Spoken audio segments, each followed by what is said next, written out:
idea, I don't know how much Melissa told you about what we're doing. I didn't get a chance to Um, really. we're just kind of presenting an opportunity to veterans like yourselves to, tell us your story. And the library posts it on YouTube. their YouTube channel. Pretty much uncut. I'm not sure how you're really doing it. So, I've been trying to, since we kind of have a format to the interviews, I try to like go through the introduction, and then usually I try to break it into two sections of stories. Some of our interviews have gone really long, so I end up editing a little bit down, and some of them we don't have enough, so I end up putting the whole thing up. So, just depends on how the interview goes. Yeah, so we'll put it on YouTube, but the format is pretty much. I'm just here to kind of give you a little impetus. If you kind of steer off course a little bit, I'll ask you something maybe to bring you back. But it's your story. It's one of the reasons we're doing this is so that your relatives, as well as anybody in Cherry Hill or anybody, can in the future That's neat. can hear your story right Because from your mouth. most of them haven't heard it, because most veterans don't say too much. Right. So I think this is a great opportunity to Okay. tell your story and anything else you want to say. Sounds good. So You let me know when to go. Am I supposed to sign this as far as the? That's a release form. You can sign it after or Okay. before. It doesn't matter. so anytime you want to start, I mean, usually I ask to just start, state your name, Okay. and then tell us about where you grew up, Okay. and we'll go from there. Sounds good. Should I start? Sure. Okay. My name's Lieutenant Colonel Al Bancroft, United States Marine Corps retired, 33 years on active duty. I want to tell you how this all began. I met Carlton Rue, who was a Medal of Honor recipient from Lindenwold in 1949. And I was so impressed by him, I told my father, I said, Dad, I want to be a Marine. And I was only 10 years old at the time. And to go back before that, I was adopted by this 46-year-old gentleman that took both of us, my twin brother and myself, adopted us. And because I'm here today because of how he raised me. And we were in a Camden home for children for 5 years. And when I turned 10, I was adopted. And greatest thing that ever happened to me. After that, I graduated from Collingswood High School.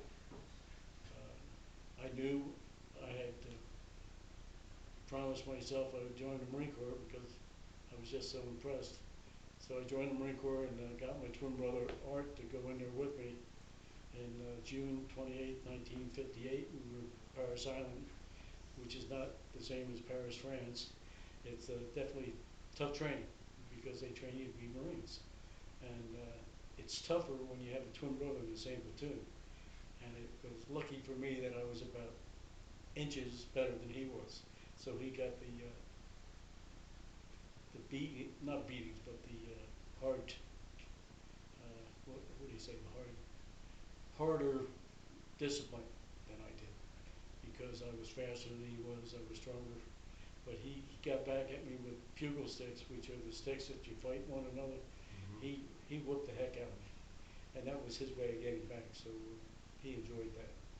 We graduated in September of 1958, went from Parris Island, South Carolina to Camp Lejeune, North Carolina. We went through what we call the ITR, Infantry Training Regiment, which is a training to become either what your MOS or good at weaponry. So that's what that really was. But before we went there, we had 10 days leave and we came home. Then we went back and got all the training. Then once that happened, we were told what our MOS, military occupational specialty, is.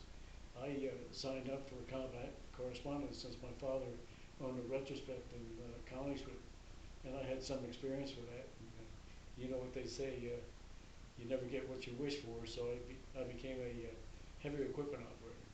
That's about 12 inches long on a map, the difference between the two. but that's what they made me, and that's what I became. How about your brother? He became a armor, small arms armor, and the 8-inch howitzer armor, which meant he repaired those weapons. When 1961 came along, I decided that I wanted to get out of the Marine Corps. I had my 3 years honorable service, so I got out of the Marine Corps, and finally worked for the Carrier Post newspaper for about 2 years. And my brother went elsewhere, and he got a job in a Dressograph Multigraph company at the time. And he got married, and I was looking at a calendar on the wall in the Carrier Post. It was a camel crossing the desert. And I said, what the heck am I doing here? So the next day I put in 2 weeks notice that I was going to go back to the Marine Corps. The captain that saw me before I went to the Marine Corps said, you know, you're going to have a lot of younger people that's going to be over you in rank. And I told him, I realize that, sir. You know, I had to say sir. But he said, you're going to have a hard time. And I didn't realize how tough it was until I went back to the Marine Corps. Because after 3 years experience being an NCO, I had these young whippersnappers tell me what to do, but not only once, but 3 times. And I took it for quite a while. But this one, I went to Okinawa, and then when I was in Okinawa, this one NCO, I was a PFC at the time, told me to dig a ditch. So I did. He said, no, that's not right. Dig it up again. And 3 times. The 3rd time, I co-copped him. And I went up before the captain for office hours, thinking, boy, there goes my career here. I just got back in. But he said, did you do that? I said, yes, sir. He said, then I told him why. And the captain, thank goodness, had common sense to realize this was not a good NCO. So they slapped my wrist basically and sent me back to work. So I got through that particular time in my life, because that could have ruined my career. I could have got out of the Marine Corps at that time. So I retired not retired, I got honorably discharged in 1961, as I said, went to the Carrier Post, and then saw the camel across the desert, and I got accepted in the Marine Corps. But I was out so long that I lost all my ranks, so I went back in as a private, which is the lowest man on the totem pole. But I wanted it that bad, so it didn't matter to me. And as time went along, 2 months later, I was in my first tour in Vietnam. So I didn't get my wish as far as seeing a camel cross the desert, but they did have tigers in Vietnam, believe it or not. And So Vietnam was, when did you go to Nam? I went, we were the first Marines that landed in Vietnam in 1965. So I went to Vietnam basically prepared to go in 1964. And I have no regrets. I survived. And like, let's see, in 1965, we were aboard. I can tell any story, right? We were on an LST, which is, by the way, the worst ship in the Navy. It's a flat bottom boat. I call them boats. The Navy doesn't like that. But what had happened was there was a typhoon off the coast of Okinawa, or Philippines. We were in the Philippines. And that typhoon hit, and we were on this ship. They said, eat crackers. I must have eaten 3 boxes of crackers. Didn't do any good. But the typhoon really was terrifying, just to be on the ship and all the equipment going back and forth. So finally we came back when that ship left the Philippines, right the day before, as I was a Lance Corporal, I think, at the time, we were loading the ship. And of course, Marines are, ingenuity is unbelievable what we can come up with. So our buddies, my buddy said, hey, Al, let's fill these San Magoo bottles, which are about that high, and put them in the water cans, which water is supposed to be in there. So we loaded up about 100 of those cans full of San Miguel beer. And a lieutenant came by. He says, PFC, what are you doing? And I tried to play the old dumb act, you know, look the other way. Didn't work. He kicked the can and found out that the beer cans were in there. He made us take every one of them out and throw them out in the bay. So as I said, we went out, and 3 months later we came back to the Philippines. We swam out to the water, got about 80 bottles of beer growing, and I had a beach party, so we didn't lose all that beer. But these are different things you come up with. In fact, we made a little tune. In 1966, we were aboard an LST type ship. Whoop Whoop was their leader, Whoop Whoop was their man. All day long he'd scream and shout, who put the beer in the water can? So it's funny how you remember things like that. This was 1965. So, So when you first got to Vietnam, what was it like? You were there really early. yes, we were the first Marines that landed in Vietnam. And the weird part about it, when we landed, we didn't have any weapons. We actually landed with no weapons. And what are you supposed to do? Go bang? You know. Anyway, 2 days later we got our weapons, but the enemy was 300 yards off. And it could be scary, you know. Hand to hand's not like shooting somebody 50, 100 meters out. So we finally got our weapons, and we secured that. So did you see action over there? Yes, sir. I had 3 tours, so I was going to do it until I got it right. And the first tour, we were with shore parties. Shore parties like the engineers, like the Seabees are for the Navy. Well, we were the engineers for the Marine Corps. And we had red patches because we were on the beach and we unloaded all the supplies and weapons, the whole works. And that was it. My boss, the captain, said, nobody tells you what to do. So I had an Army lieutenant come up to me and says, I want you to move that over there. I said, sir, all due respect, I can't do it. He said, well, I'm going to write you up. I said, okay. So he went to the captain. He chewed that lieutenant out. He says, he was doing his job and you get off my beach. Little things like that. So it's good when you have a leader that backs you up like that. So we unloaded a lot of equipment on the beach. We were mortared the third day that we were on the beach. This is on your first tour? Yes. And mortars are scary because you can hear them coming in and bouncing close to you. Thank goodness they had bad eye shot, so they didn't hit us. But if you weren't working as equipment, you were on perimeter defense. So we had watching for the enemy. So did you have a weapon? Yes, I had the best weapon in the world. Which was? 50 caliber machine gun. And it was my job to go out in the morning, put it on a post. And those things are heavy, by the way. And you put it on a tripod. And that was my job. For security. Was it mobile? Did you have it on a Jeep or? No, I put it on my shoulder and just trenched out there. In fact, one of the jokes was, one day it was really raining and I got stuck. Here I am with a 50 caliber on my shoulder, knee deep in mud. It took 4 guys to pull me out, get me to my position. But you do it, you know, you just make things work. So did you carry your ammunition too?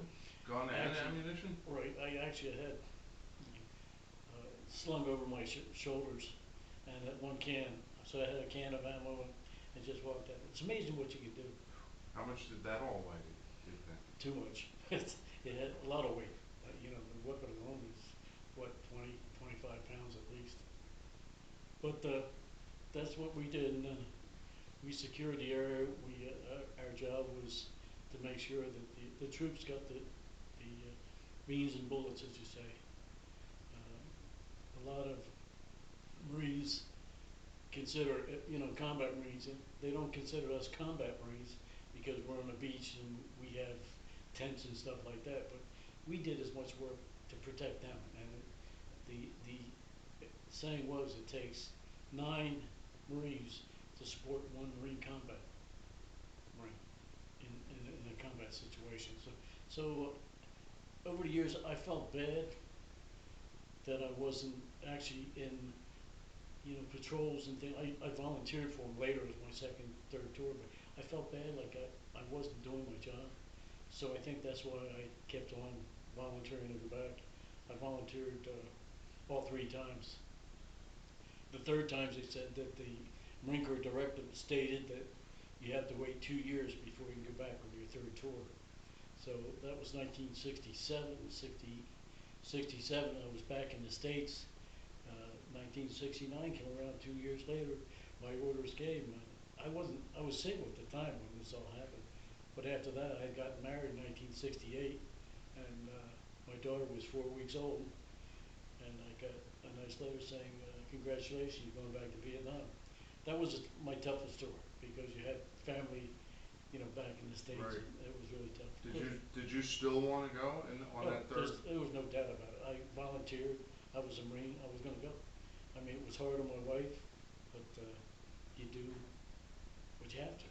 How long were your tours for? 13 months. And we didn't have iPads. We didn't have Oh no. cell phones. We had a thing that it would take you, thank you, would take you almost 6 months to get to it. It was, I forget what system it was, but you had to say over and out. So I finally got my wife on this 6 months after I was there. She refused to say over and out, so I never got to talk to her. So, but that's the way it was at that time. So you went out, you were 65, 67, and 69. 65, 66, 67, 69, and 70. So can you describe the differences each time you went back as to? I think pretty much the first tour. In fact, just to show you how it was different, we hit the beach just like Marines in the movies. You know, you have your weapons or whatever, hit the beach. Was that off of an LST? Yes. You jump in the water. You don't jump in it. You step in the water. I'm not 6'8", so I got wet up to here, and then you just walk until you have dry land. But we hit the beach like that, and we looked up, and there were 20 beautiful Vietnamese women with leis around their necks coming down to the beach to greet us with the mayor of Danang. That's the difference. That was the only time that happened. That was my first tour. It was an interesting. I thought, you know, Navy Marines always argued the fact. I thought the Navy really screwed up and put us in Hawaii, where we landed like that. You know, Marines think about those things, but it was neat. It was neat. So the first time that, I guess what I'm hearing you say is that the population was very friendly. Yes, we did. Yeah, exactly. And the kids were there, and we would give them sea rats, you know, in cans and stuff like that. The second tour was much different. I guess I can say this as a young Marine. By the way, I was 25 the first tour. I was called the old man of the outfit because I was 25 and everybody else was 17 or 18. But that was a badge of honor being the old guy in the outfit. And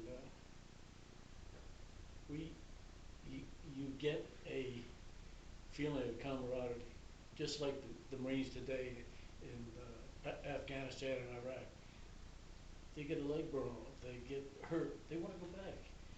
People don't understand you're with a unit, and that's what I enjoyed, because I knew my person on my left or right was going to protect my butt.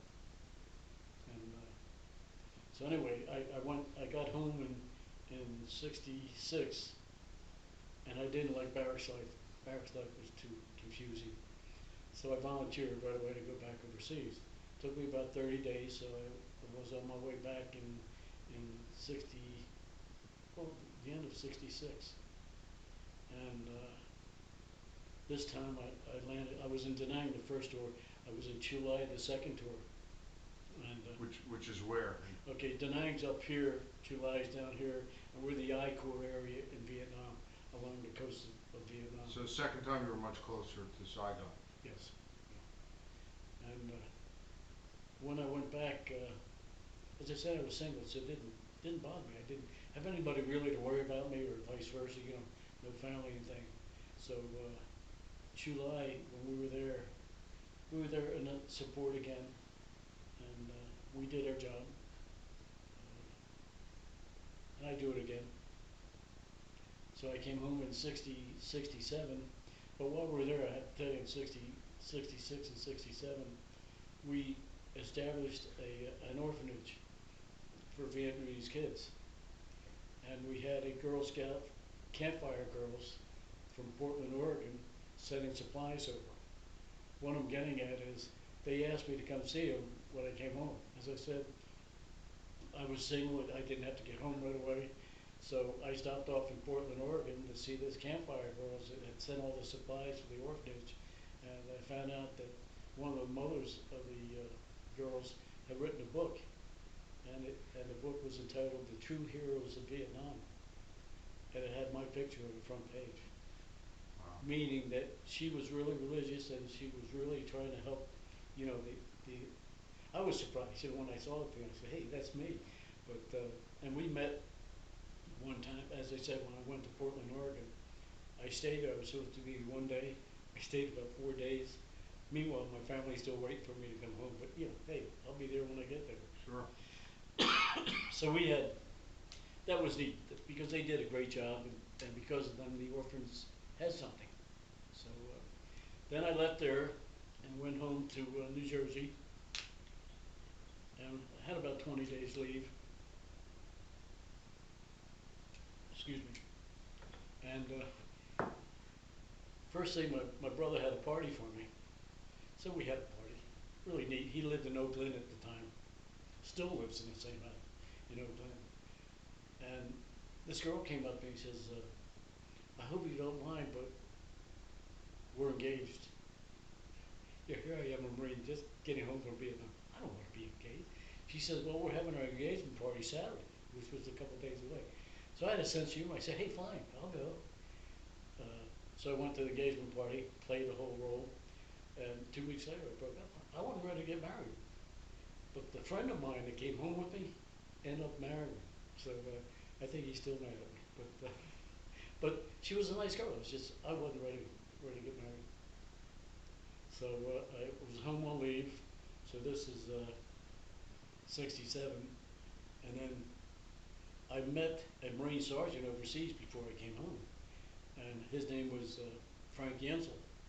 And I said, look, I'll stop off and see your family. Now realize the picture, I'm a confirmed bachelor. So I met his 2 sisters.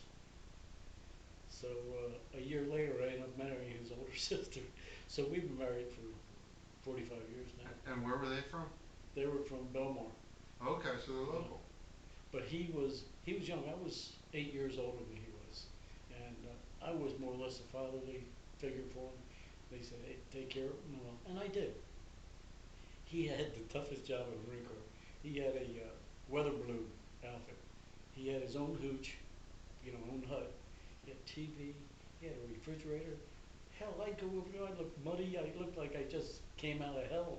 And I go in there. He said, do you want a beer? It was unbelievable. His job was 10 times a day, go outside, blow up a balloon, and put it in the air.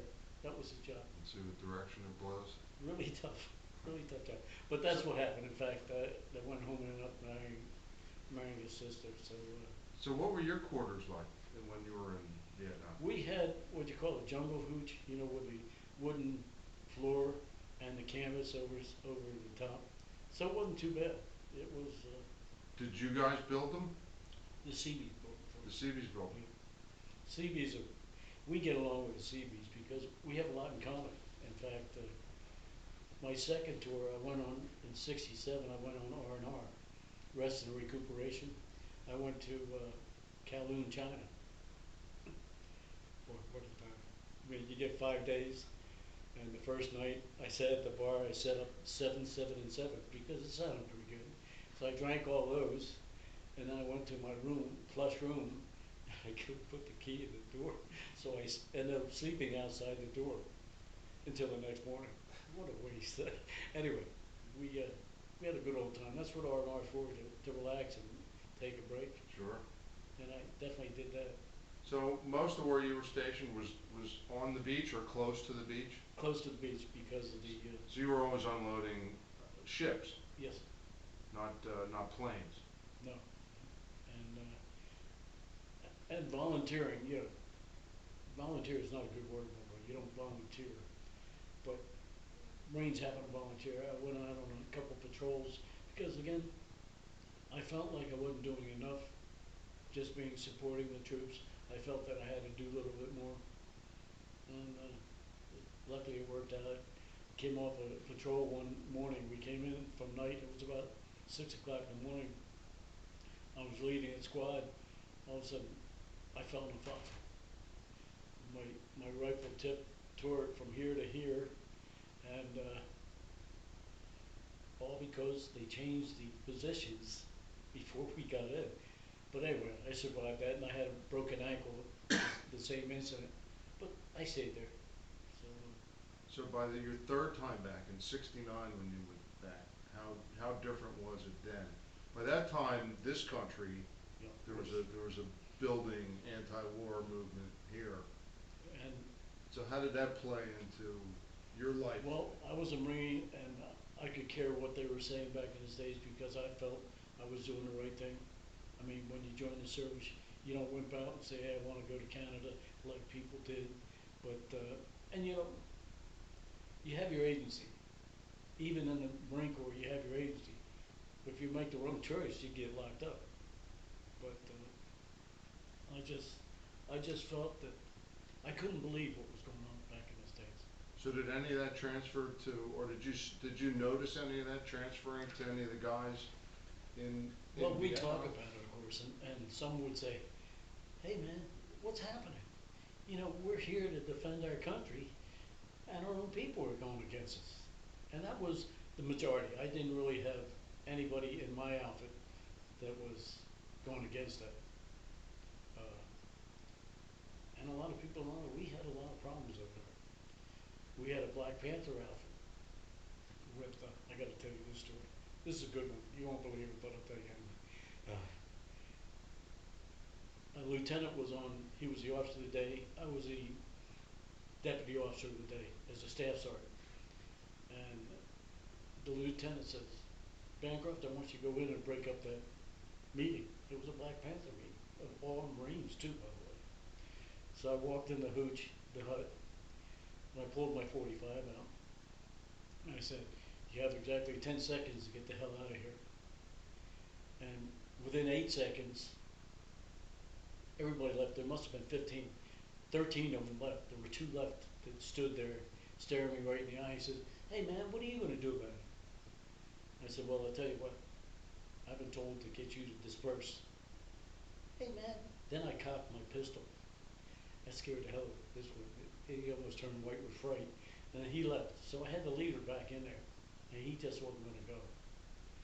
So I put around in the chamber and took a shot at his foot.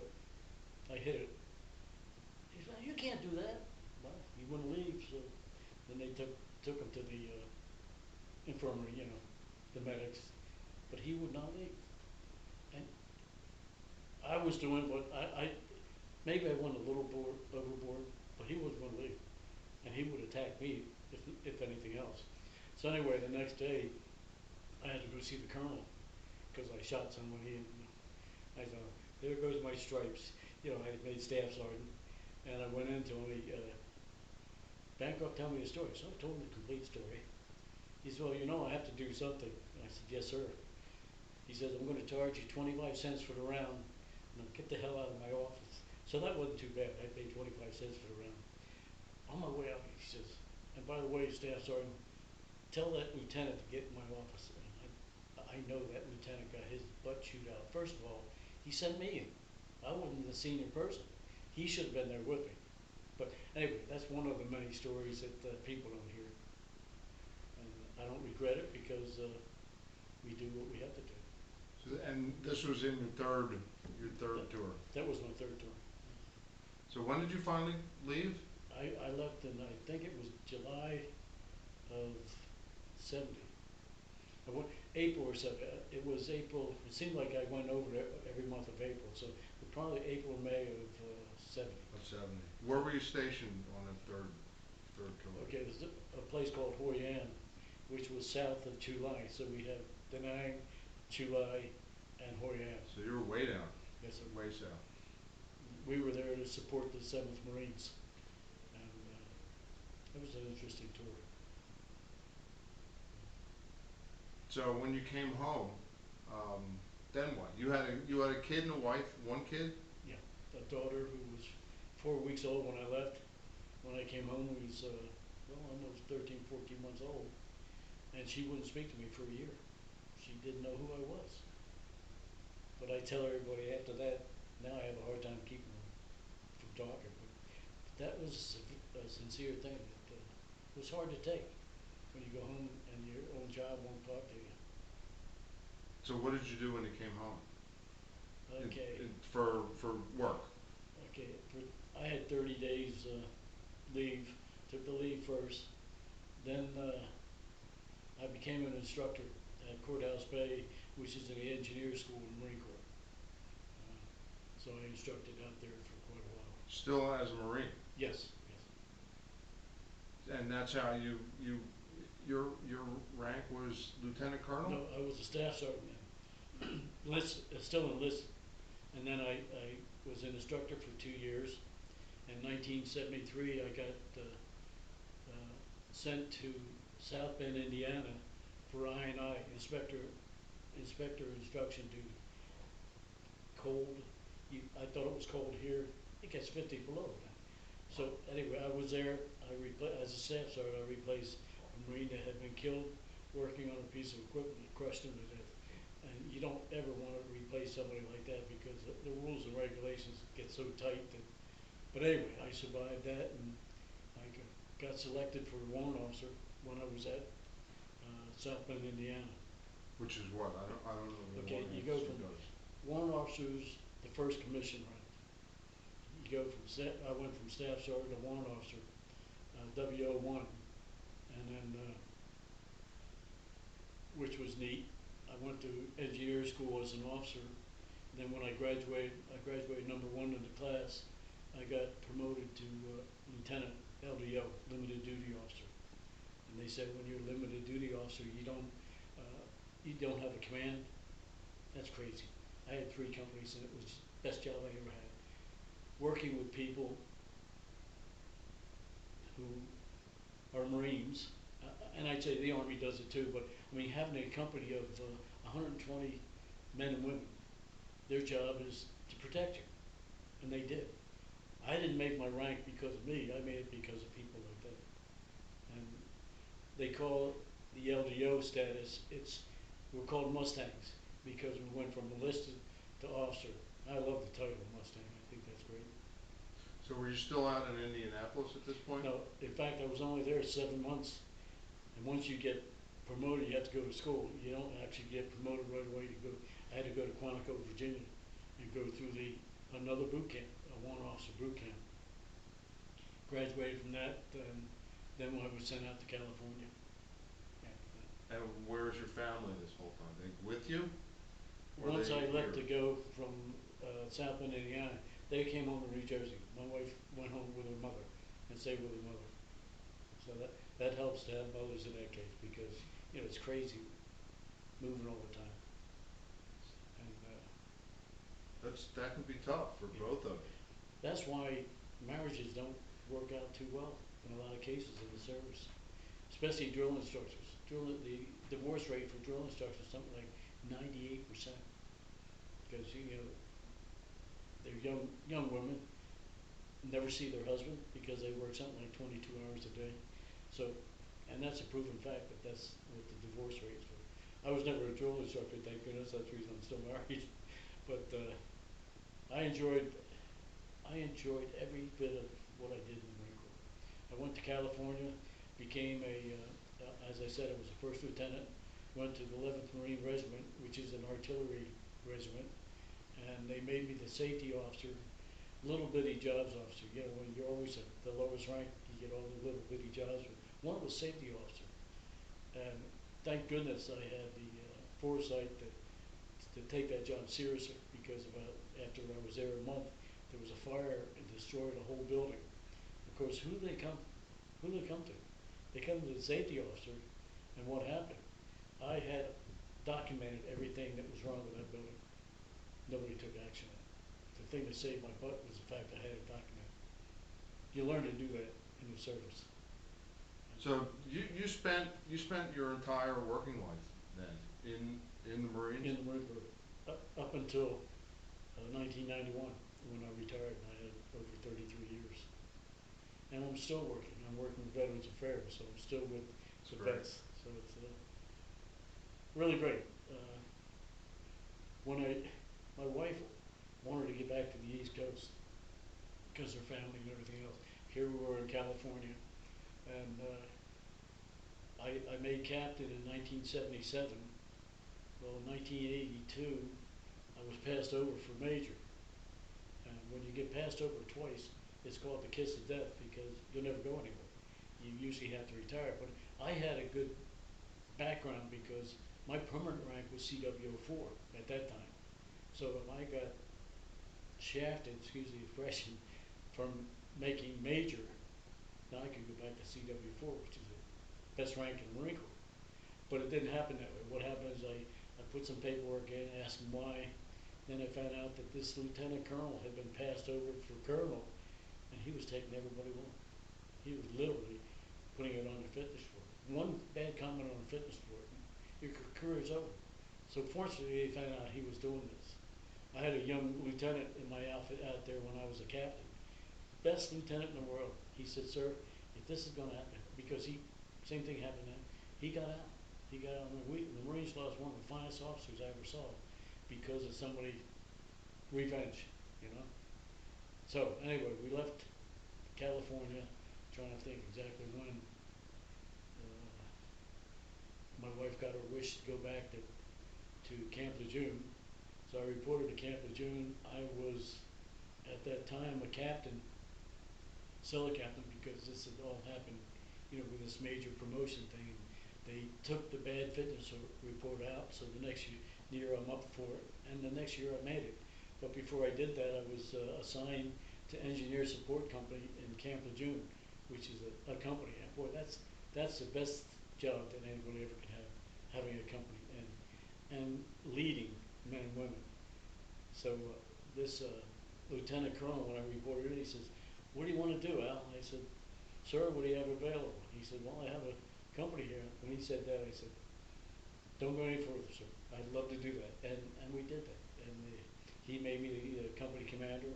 I got promoted about the following year in major. And once you make major, the command goes to somebody else, which, you know, usually the rank structure is such. If you're a captain, you'll have a company. If you're a major, not so much, because they'll put you on a staff job. Boy, I hate staff job. It means you're sitting behind a desk doing all this paperwork.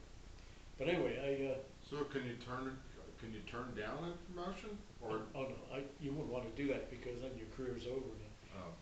But I made major, and they put me on facilities management for Camp Lejeune. And one of the neat things is my highest ribbon or medal I'm wearing today is not because of Vietnam.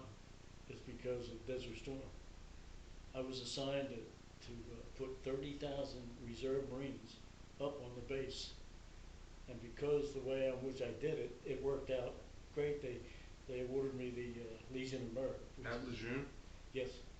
They awarded me the Legion of Merit, which is the 7th highest award you get as far as awards go.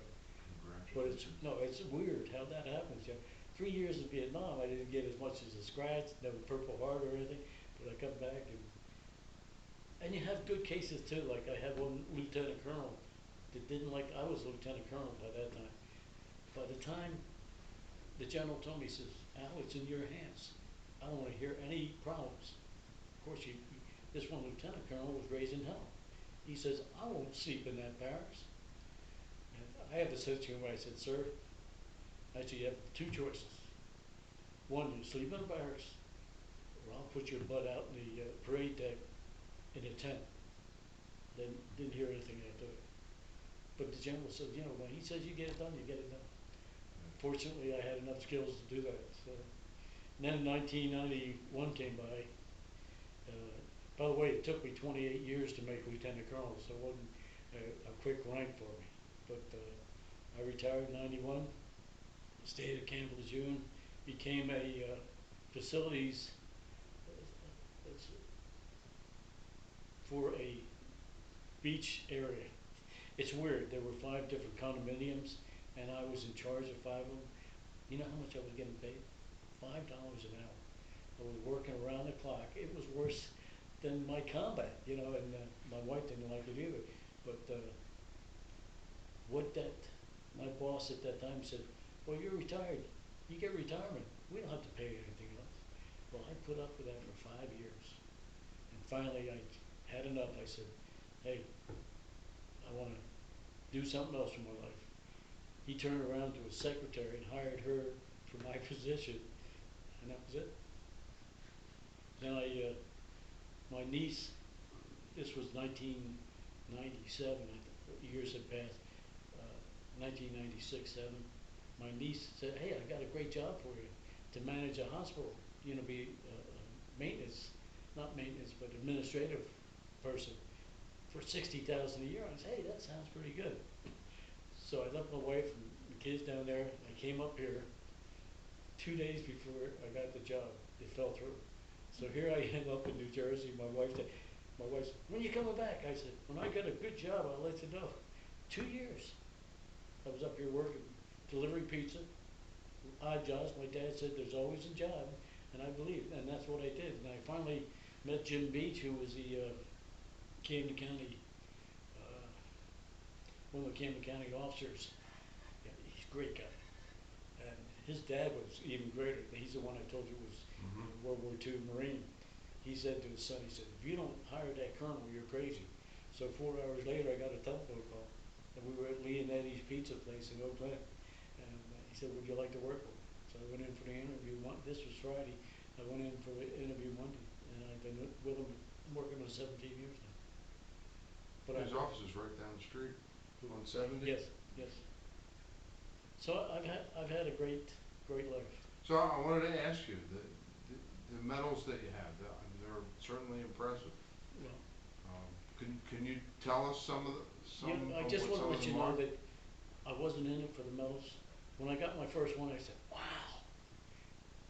And then they took it away from me 6 months later because I went to Nam.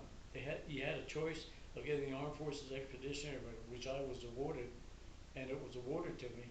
And then when Vietnam came along, before they had the medal set up, they said, well, do you want the Armed Forces Expeditionary or the Vietnam? I said, I didn't realize I was going to get 7 campaigns or 8 campaigns in Vietnam. I could have kept the Armed Forces Expeditionary and had the, but that's the only medal that was ever awarded to me. I lost because of the decision not taking it. So, but yeah, that's a Legion of Honor, good conduct. That means I wasn't caught. Seriously. And I tell that to World War II vets. They love the National Defense with a Star. And then Vietnam, actually, I've got that in that one. Vietnam Cross of Gallantry, and Vietnam, there's 2 of them, Vietnam Cross of Gallantry, which are these 2. The two on the right? Yeah, this is the Vietnam campaign. This is Vietnam service. And then when ribbons don't have medals, you put them on this side. So I have the Combat Action Ribbon and Sea Service Deployment Ribbon. And I forgot what the other one is. I've got it written down somewhere. But, I was never in it for the medals. They come as you do things. Sure. So, No, you wouldn't have lasted that long if that's all you were in it for was the medals. Exactly.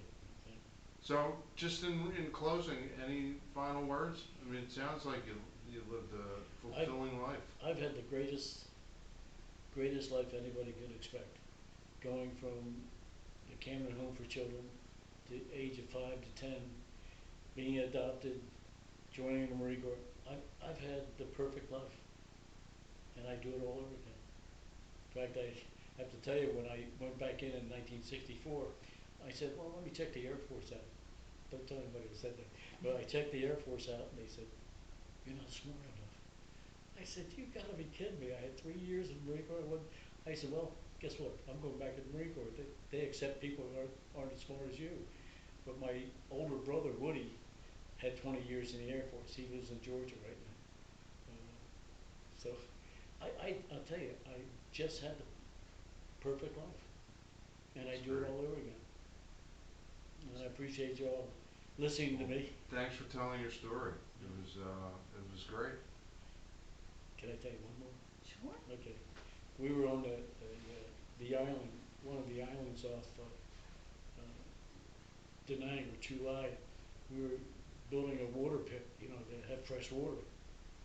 So it was getting dark, and I was in my shorts. I had a K-bar knife and a jungle hat. That was all I had because we had to go down in the mud and all that stuff. So it was getting dark, so my buddy and I started to walk back. All of a sudden, something jumped me. It's dark. I just took my K-bar, stabbed it about 16 times and ran like hell back to the base. Well, we went out there the next morning. This place was called Monkey Mountain, by the way. So we came back, there were 5-foot monkey that had jumped me. Wow. And nobody believes that story, but it was. Little things you never hear about, you know. Good meat too. We cooked it, had monkey meat. Not too tough?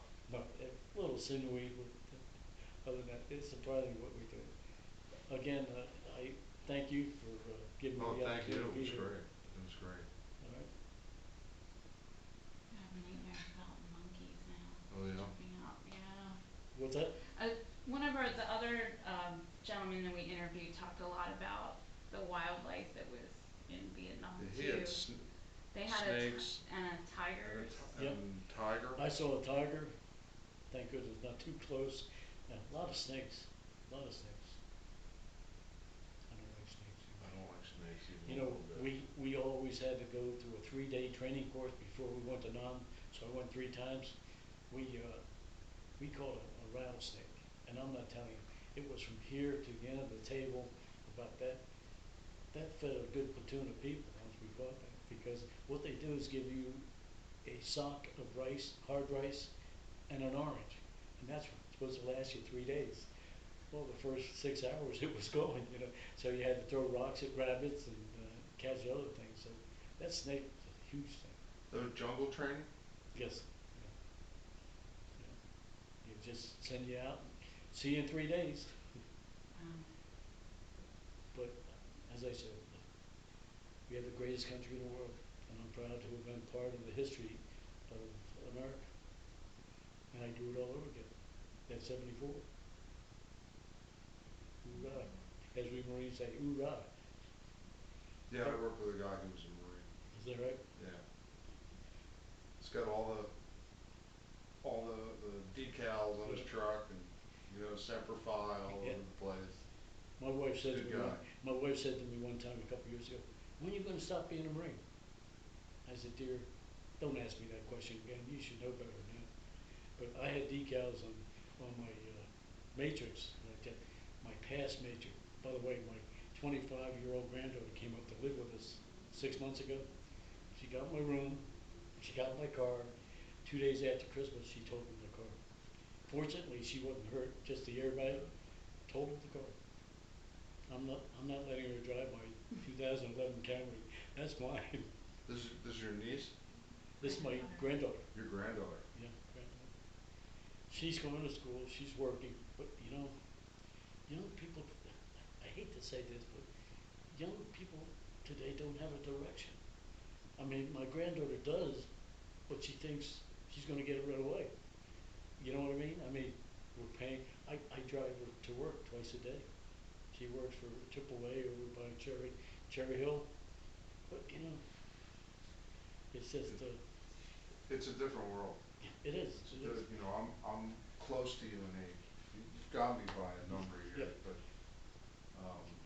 it's a completely different world than the one we grew up in. I know. You know, when we were growing up, there were jobs out there. I mean, jobs just waiting to be filled. No matter what it was. Yeah. You know, I mean, Now, I did it. Yeah. now these kids go to school, they come out with a bachelor's degree, it's useless. Yeah. They get they spend another, you know, $150,000, get a master's degree, and there, they keep their fingers crossed and hope they get a job in their field. Well, my son and daughter graduated together. They're 5 years apart. It took my daughter 5 years to get her stuff together. So they both graduated Barton College in North Carolina at the same day. In fact, they were in the same circle. My son never opened a book, and he got through with a B average. My daughter had magna cum laude because she studied, and she teaches for the hearing impaired down in North Carolina. But she could have been involved. I don't know whether you heard about the water problem in Camp Lejeune. They had a serious water problem, 1957. And anybody who was down there, the people had really died from the results of that. But she has a problem with a lot of things, and it's just a shame, you know. It was bad water. It was water that They were was drinking? draining into the water system from a laundry unit with all those acid type things that they use. So she still has issues Yeah. that go back that far? And, you know, I'm not one to sue or anything like that, but it's a problem and it's resulted from that. Medically, she should be taken care of.